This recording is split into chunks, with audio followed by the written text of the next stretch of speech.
Greetings, ladies and gentlemen, and welcome to the Devasia Mentality's monthly update for May of 2020. I am well aware of how repetitive and tedious this process of putting up nothing but update videos from month to the next must seem to everybody, including God, who seems to be very willing to blast thunder in my ears, but that's not the point. The point is, you're getting something from me, which I hope is better than nothing. But with that said, the first thing that I have to address is the utter lack of progress on any front whatsoever since, well, the last update. It seems rather pointless to even be making this update when I have nothing to give you on progress. Well, nothing significant anyway. Everything that I've been doing for the past month comes down to plan. Plan. That's mostly about what I've been doing with my time, mostly. I'm not saying that I haven't done things, but I have things like reviews planned. Like, I already put up a couple reviews for Siege, Impactor, and Red Alert, and have not done anything to really follow up on either of those because the thing that I was fussing with through both of those videos is the lighting setup here, which is not great, obviously. And I'm still sort of trying to work out the kinks on how to move forward with that and have the lighting setup work the way I want it to, and yeah, so that's an issue. I mentioned during my last update video that there was not going to be much of any progress on the stop motion front for the next couple of episodes because I was waiting on some things that I would hope would be a thing by this month, and wouldn't you know it, they aren't.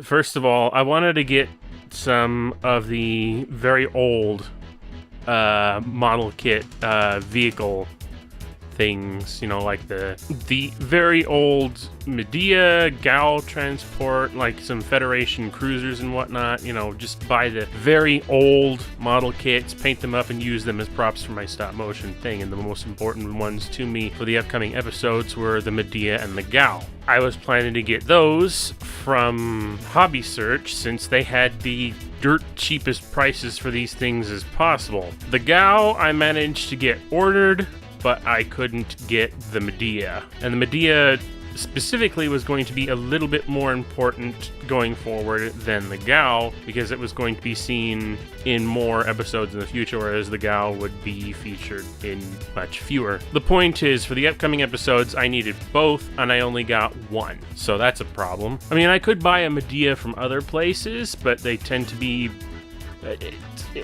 they were dirt cheap. Are you looking at these prices? The other problem, though, is getting them from Hobby Search is that because of international shipping limitations right now, it's going to be months before I see these things anyway. So I can either give up on my idea of using these props in the first place and move back to the ideas that I had initially, or it's gonna be a long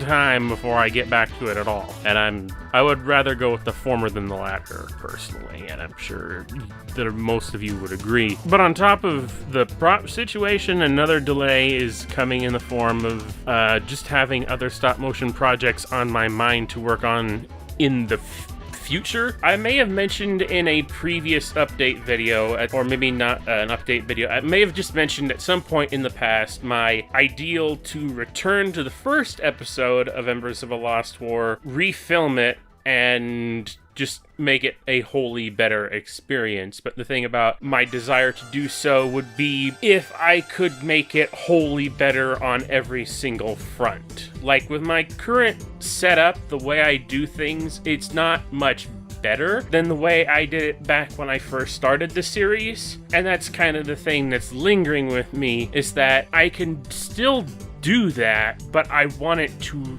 if I'm going to remake episode 1, I want to give it a top to bottom overhaul. Like better visual effects, better use of props, better everything.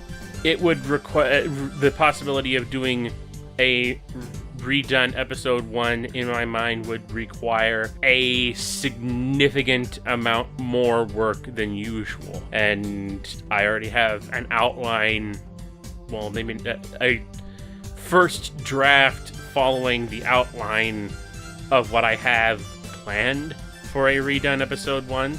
But that's as far as I've gotten with that. And of course, I would prefer to focus on episodes 4 and 5 for the forthcoming future before planning to revisit episode 1. And of course, that may either take a while or not, depending on the prop situation. Furthermore, for my gaming channel,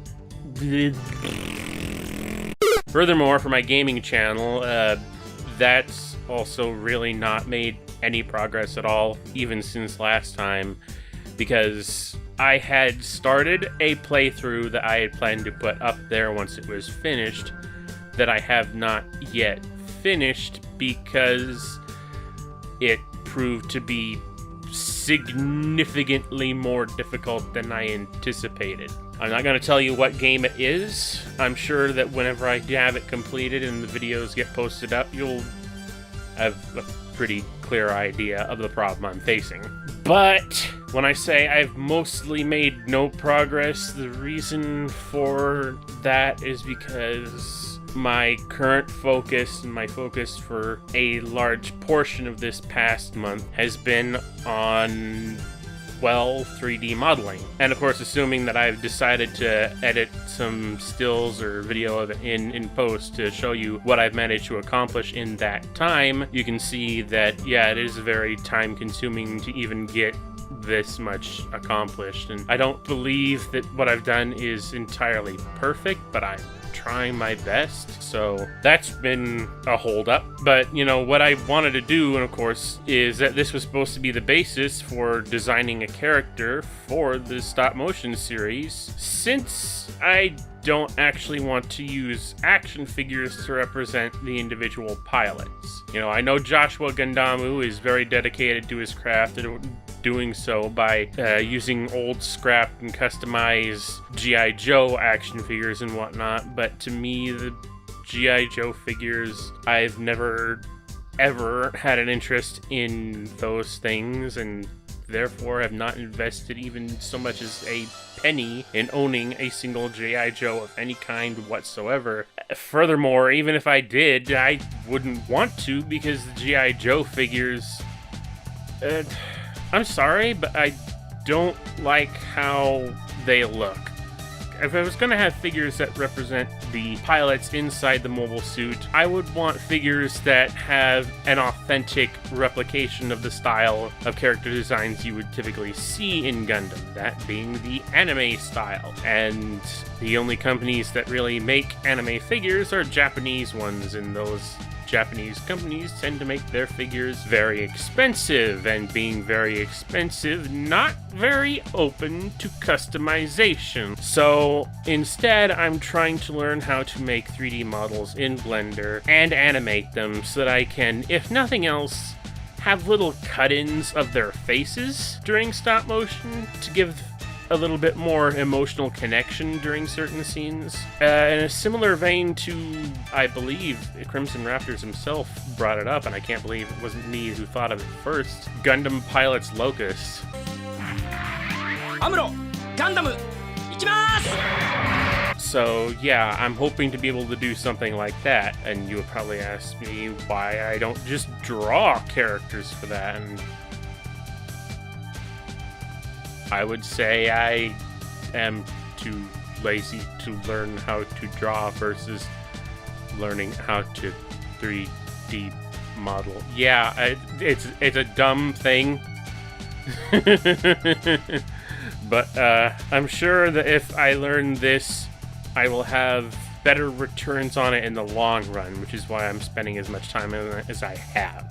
So, just to reiterate on everything and simplify, I have gone through a lot of shuffling of my priorities. Like, ultimately, yes, I am working towards stuff that would be useful for my stop-motion series in the future, but at current, it does not have a direct impact on the progress of stop motion filming.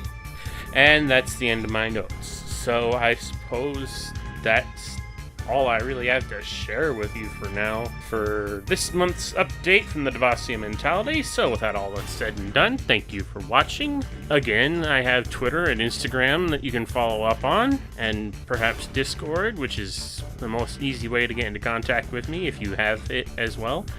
RCFS and out.